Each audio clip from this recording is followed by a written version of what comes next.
Assalamualaikum warahmatullahi wabarakatuh. Alhamdulillah, marhaban ya Ramadan. Selamat datang bulan Ramadan.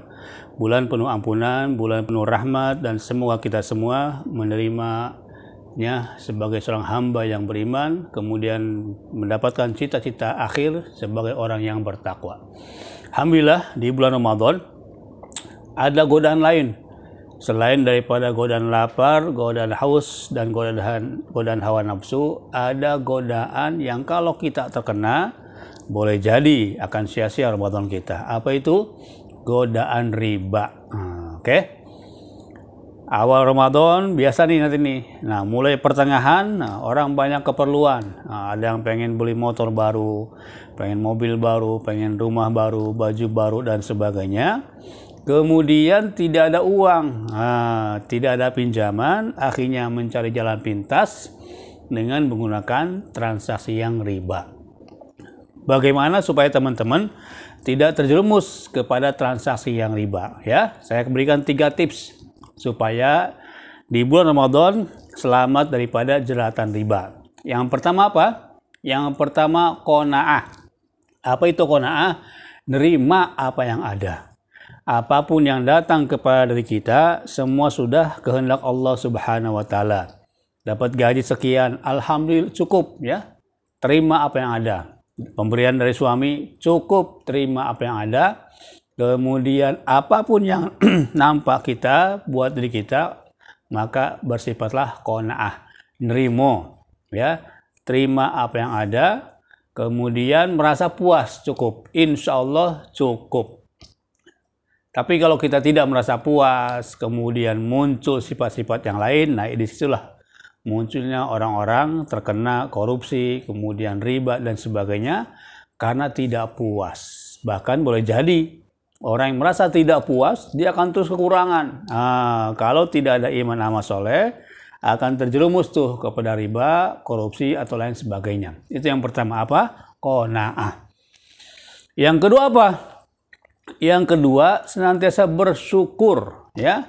Sudah terima, kemudian lupa tuh bersyukur. Nah, ini pun sama harus kita lakukan.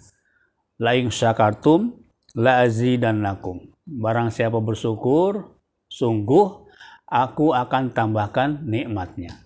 Ya, alhamdulillah. Melihatlah ke bawah. Alhamdulillah punya gaji, yang lain tak punya gaji. Alhamdulillah punya kerjaan, orang lain nggak ada kerjaan.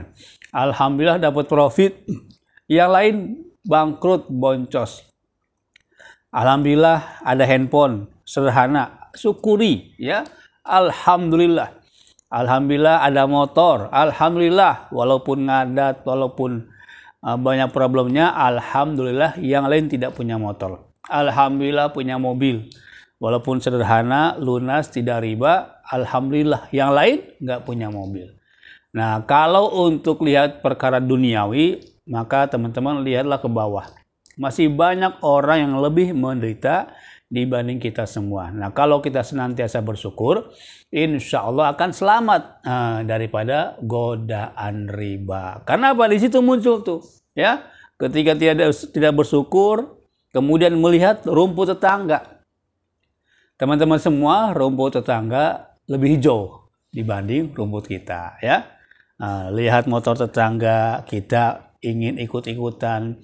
Lihat handphone tetangga, ingin ikut-ikutan. Lihat mobil tetangga, ingin ikut-ikutan. Nah, kalau tidak mengukur diri, tidak cukup dengan apa yang ada, maka pasti ya dia akan pinjam atau beli kredit. Kalau tidak paham ilmunya, bisa terjerumus kepada kredit yang ribawi. Saya ulangi, pertama qanaah, yang kedua bersyukur.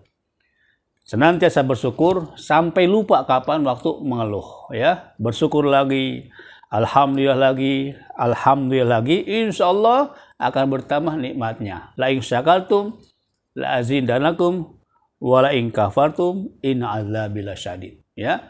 Kalau kita ingkar, maka sungguh azab Allah akan pedih. Tuh kan kena riba, tuh kan jadi korupsi, tuh kan berbuat suap dan sebagainya, awalnya karena apa? Tidak pandai bersyukur. Yang ketiga, bersabar ya. Bersabar, bersabar, bersabar. Kalau belum waktunya, memang tak akan tercapai. Tapi kalau sudah waktunya, insya Allah akan mudah. Sabarlah, ya. Belum mampu memiliki yang lebih banyak, lebih besar, sabar. Ya, insya Allah ada waktunya.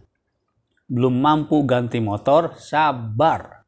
Ya, niat beli cash, niat beli tunai, datang rezekinya, beli yang cash, bebas riba, kemudian batin pun nyaman, keluarga tidak tersiksa. Bersabar, handphonenya masih begitu, sabar.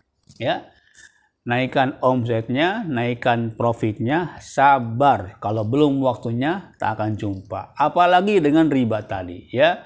Datang pinjaman, jaminan BPKB Anda 2 jam cair, kemudian pinjaman online, unduh aplikasinya, kirim data-datanya. Apa yang terjadi? Setiap pinjaman yang ada tambahannya, fahuwa riba, itu adalah riba. Tapi kalau sabar, sabar ya. Sabar belum waktunya. Jangan sampai terjerumus kepada riba. Belum mampu beli mobil, sabar. Ya, sabar. Sebulan, 2 bulan, setahun, 2 tahun, sabar. Terus berusaha, terus qanaah, terus bersyukur, insya Allah dapat jatah mobil yang baru, bisa beli dengan cash tanpa riba, tanpa denda, tanpa sita, tanpa bermasalah hati kita. Masya Allah. Oke teman-teman semua, demikian 3 tips supaya teman-teman terhindar daripada jeratan riba, khususnya di bulan Ramadan. Jangan sampai ibadah kita di bulan Ramadan ternoda gara-gara transaksi yang ribawi. Jangan sampai kita pulang kampung nanti, ya, jumpa dengan keluarga di kampung, ikut-ikutan handphone baru, motor baru, mobil baru. Ternyata hasil daripada transaksi yang riba. Semoga Allah berikan kita kekuatan untuk qanaah, bersabar dan bersyukur, dan kita berdoa semoga teman-teman semua lepas daripada transaksi yang ribawi. Terima kasih. Apabila video ini bermanfaat, silakan klik like dan share, dan silakan komentar. Insya Allah akan kami jawab di lain waktu dan kesempatan. Assalamualaikum warahmatullahi wabarakatuh.